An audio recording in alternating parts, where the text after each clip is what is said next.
Tumeingiliwa na wamachinga wenye maduka sasa wako tayari kufunga maduka yao kwa sababu wanasema wamachinga ndio wamechukua sehemu ya ile biashara ambao wao wanailipia kodi. Tumefanya kikao tarehe 29 kwa mkuu wa wilaya na tukaambiwa kwamba hawa wanaondoka bado, na sisi hatuna mamlaka. Mamlaka yetu ni ya kinyonge.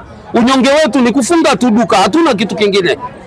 Tumemtafuta muda mrefu mkurugenzi wa jiji la Arusha. Matokeo yake hata ukimpata anakata simu. Anaposikia unamtafuta, ukishataja jumuiya ya wafanyabiashara anakata simu. Nikumuomba mkurugenzi akiendelea kuwaruhusu wamachinga kuja kufanya biashara kwenye maduka, haya maduka tutayafunga, wamachinga walipe kodi. Kwa ule anapambana kweli kweli. Kila tukienda, yani mtu ambaye tulionaye ambaye anawatetea wafanyabiashara hapa ni Mheshimiwa DC. Achana na wengine hao walioko juu. Ukiangalia mkuu wa mkoa unamtafuta kwa tochi. Ukiwatafuta kwenda kwa mkurugenzi unamtafuta kwa tochi. Wakiazimu hapokei. Sasa angalia watu kama hao mnawaleta wakae ofisini, wanafanya nini? Jina naitwa Loken Adolf Masawe, ni mwenyekiti wa jumuiya ya wafanyabiashara mkoa wa Arusha. Ndugu waandishi, nimewaita leo kwa sababu ya kadhi inayotuzunguka hasa ya wamachinga. Na kwa kifupi, hata nyinyi wenyewe mnaona tumeingiliwa na wamachinga wenye maduka sasa wako tayari kufunga maduka yao kwa sababu wanasema wamachinga ndio wamechukua sehemu ya ile biashara ambao wao wanailipia kodi. Na wamesema kipindi hiki ndio cha kulipa kodi ya serikali, lakini kipindi kimekuwa kigumu sana kwa sababu hawana nafasi ya kuuza kile walichonacho. Kama ana kiatu ndani utakuta machinga ana kiatu nje. Kama ana muziki ndani atakuta machinga anayo na nje anauza. Kwa hiyo tunasema na tunarudia tena, na wamekuwa wakilalamika wakisema kwamba waziri mkuu amewaruhusu. Sio kweli. Waziri mkuu alisema wasibugudhiwe, warudishwe kwenye maeneo yao, na sisi tunatamka waziwazi, tunasema warudishwe kwenye maeneo yao. Sasa tangu mwezi wa 8 mwaka jana wako wanatuzunguka kwenye maduka yetu, tumenyamaza, lakini tunaona wanaendelea. Sasa tunataka serikali ya mkoa iingilie hili jambo kwa undani. Tumefanya vikao vingi, lakini tunaona hawajali. Sasa tumefika mahali mwisho. Hata sisi viongozi sasa tunasema this is too much, yaani imezidi, na tunaweza tukafikia hata sisi tukajiachia kwamba sasa tusiwe viongozi ili wafanyabiashara wafanye jinsi wanavyotaka. Hali imetafuta sehemu nzuri sana. Kwa mfano kule Ulezi, sehemu nyingi ziko wazi, wameziacha hizo, alafu wanakuja mjini. Sasa na sisi hatuko tayari kuendelea kusubiri wao waje mjini wakati serikali imewapatia maeneo. Endapo wataondoka, nyinyi mtafanyaje? Tutafunga maduka. Mtu mwenye duka kwa sababu analipa kodi, analipa leseni, analipa na ruzuku zote, anauza shilingi labda 20,000. Huku machinga halipi chochote, anauza shilingi 10,000. Sasa unategemea kwamba huyu mtu ataenda huko ndani akanunua shati? Ndio maana wafanyabiashara sasa wanalalamika. Tumefanya kikao tarehe 29 kwa mkuu wa wilaya na tukaambiwa kwamba hawa wanaondoka bado, na sisi hatuna mamlaka. Mamlaka yetu ni ya kinyonge. Unyonge wetu ni kufunga tu duka, hatuna kitu kingine. Mlango wazi au watu wake waje waone tatizo linalopata wafanyabiashara. Hiyo si kukusanya kodi peke yake, kwa sababu kodi zimezidi na kila siku wanafunga maduka ya watu kwa ajili ya kodi zao, lakini hawaangalii uhalisia wa watu jinsi wanavyopata kile kipato. Kwa hiyo tungeomba ikiwezekana ngazi za juu ziingilie swala hili kabla halijaa tatizo la kudumu. Hayo ndio ya kwangu. Tumemtafuta muda mrefu mkurugenzi wa jiji la Arusha. Matokeo yake hata ukimpata anakata simu. Anaposikia unamtafuta, ukishataja jumuiya ya wafanyabiashara anakata simu. Chukua hata kaimu wake akitumwa kwenye kikao. Matokeo yake mwanasheria akija kwenye kikao, ukimwambia vitu halisi anakuambia tumekubali, lakini ikifika nje anakuambia hili jambo mkurugenzi hajakubaliana nalo. Labda ni amewachoka, malalamiko yenu yamekuwa mengi au ni sababu? Obviously tunaweza kusema amechoka, lakini hawezi kuchoka wakati hiyo ofisi ni ya serikali. Nini kifanyike? Kifanyike ni kwamba wafanye kazi yao kama walivyoajiriwa, kwa sababu bila wafanyabiashara kutoa kodi hata hiyo mshahara hawezi kupata.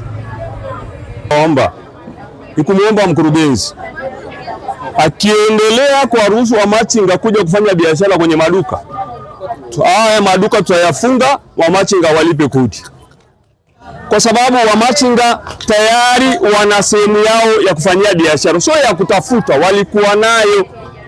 Kwa hiyo sasa kama watashindwa kuwarudisha wamachinga sehemu yao, na kitu kinachozungumzwa hapa sana ambayo labda kina nani sana viongozi wa serikali, wamachinga wanamtumia sasa waziri mkuu vibaya, eti kwamba waziri mkuu amewaambia watoke kwenye maduka yao kule waje wauze vitu mjini, kana kwamba watoke kule kwao kwamba hawana sehemu ya kukaa. Waziri mkuu hajaliongelea hilo, hajasema mvunje nani sheria ya serikali, hajasema waziri mkuu. Alisema msionee huko mliko. Sasa mkurudishwa na Mgabo, nendeni kule mkotoka, mnakataa, mnasema waziri mkuu amesema. Hiyo mnampotosha tu, mnamnukuu waziri mkuu vibaya. Na nimuombe waziri mkuu kwa lelo ile ambalo na mimi nimezunguka hapa na wao machinga, wanaeleza tu waziri mkuu amesema, waziri mkuu amesema. Waziri mkuu niliwaambia waje wauze vitu kwenye maduka ya wafanyabiashara. Miezi mitatu sasa karibu wafanyabiashara hawajafanya biashara. Tutakulipaje kodi ya halmashauri hiyo, jiji litaendeleaje? Kwa hiyo hii kauli sasa, mheshimiwa waziri mkuu, ambao unasikia, tunakuomba, maana labda hujasikia vizuri, wasilipotoshe. Na inatoka vibaya, maana kumbuka kauli ya waziri mkuu ni kauli kuu ya serikali. Kwa hiyo hata tukienda kwa hao wengine maskini, mkuu wa wilaya anapambana kweli kweli. Kila tukienda, yani mtu ambaye tulionaye ambaye anawatetea wafanyabiashara hapa ni mheshimiwa DC. Achana na wengine hao walioko juu. Ukiangalia mkuu wa mkoa unamtafuta kwa tochi. Ukiwatafuta kwenda kwa mkurugenzi unamtafuta kwa tochi. Wakiingia ofisini wanasema tuko kila masaa 24 tupo, tunaingia njioni kila wakati. Wacha waingie kwenye hiyo ofisi, unawatafuta kwa tochi.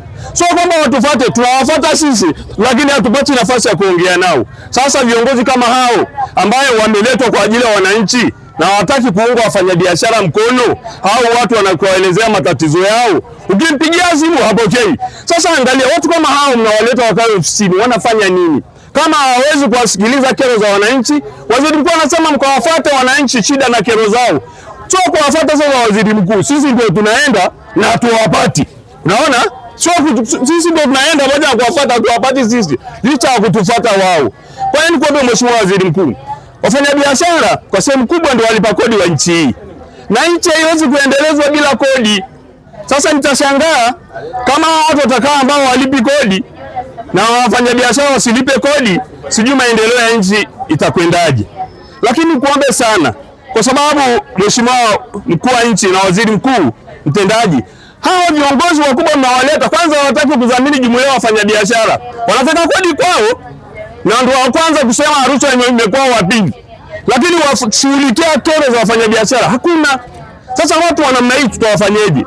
Kwa hiyo nikuombe mheshimiwa waziri mkuu, issue sasa inayokuja ambayo inawapata na viongozi wa chini wa machinga wanakariri ile kauli vibaya. Sasa PM anaposema jambo alafu DC ni nani kwa sababu akatengua, labda mimi nadhani uliweke vizuri ili tupe urahisi kwa viongozi wengine tulionao, na wamachinga wanakusingizia kwamba umesema tofauti. Wamachinga mheshimiwa waziri mkuu wana sehemu yao ambayo walikwisha kutengewa. Kwa hiyo warudi na Migambo ameshindwa kazi, wanapigana na wamachinga. Waangalia tu sasa dola inapigana na wamachinga, itatoka wapi? Nikuombe mheshimiwa waziri mkuu, kama unanisikia, waeleza au urudie kuwaeleza wamachinga kuomba tu warudi kwenye sehemu zao za biashara, maana wamejengewa na zipo lakini hawaendi. Hivyo Ahmed Jamal ni mfanyabiashara jiji la Arusha, pia ni katibu wa wafanyabiashara mkoa wa Arusha. Ndugu waandishi wa habari, tumewaita hapa leo ili kueleza kero yetu. Tumekuwa tukilalamikiwa na wafanyabiashara mara nyingi sana kuhusiana na wafanyabiashara wadogo wadogo maarufu kama machinga, na hili swala la kwenda kuasiri mapato ya jiji. Wafanyabiashara wanaoathirika ni wengi. Mfano hii loti ya hii Kariakoo tuna maduka 6,000. Ukienda pale Kilombero kuna maduka 8,500. Ukienda Sokoni kuna maduka 1,600. Lakini maduka yote haya yamevamiwa na wafanyabiashara wadogo, wameacha vizimba vyao maeneo ya soko la Kilombero namba 68. Mkienda waandishi wa habari namba 68 iko tupu, na Mheshimiwa Rais alitoa maelekezo kwa mkurugenzi mkuu wa mkoa wapangwe, na hao machinga walishapangwa, lakini leo vile vizimba wamefanya ni store, wanaweka mizigo pale, wanakuja kufanya biashara huko, na athari inayopatikana pia wananchi kubwa huku imekuwa tabu, kwa sababu zile parking ndio wamekaa wao, barabara zimekuwa congestion, foleni imeongezeka, hakuna mtu atakuja huku kwetu kununua kitu, kwa sababu kuja wenyewe ni serikali ni zaidi ya maduka 14,000, zaidi ya maduka 10,000. Shida kubwa ya machinga wanapanga mbele ya maduka, lakini pia wanauza vifaa ambavyo mfanyabiashara mlipa kodi ndio anauza, na kibaya zaidi wanauza bei ya chini.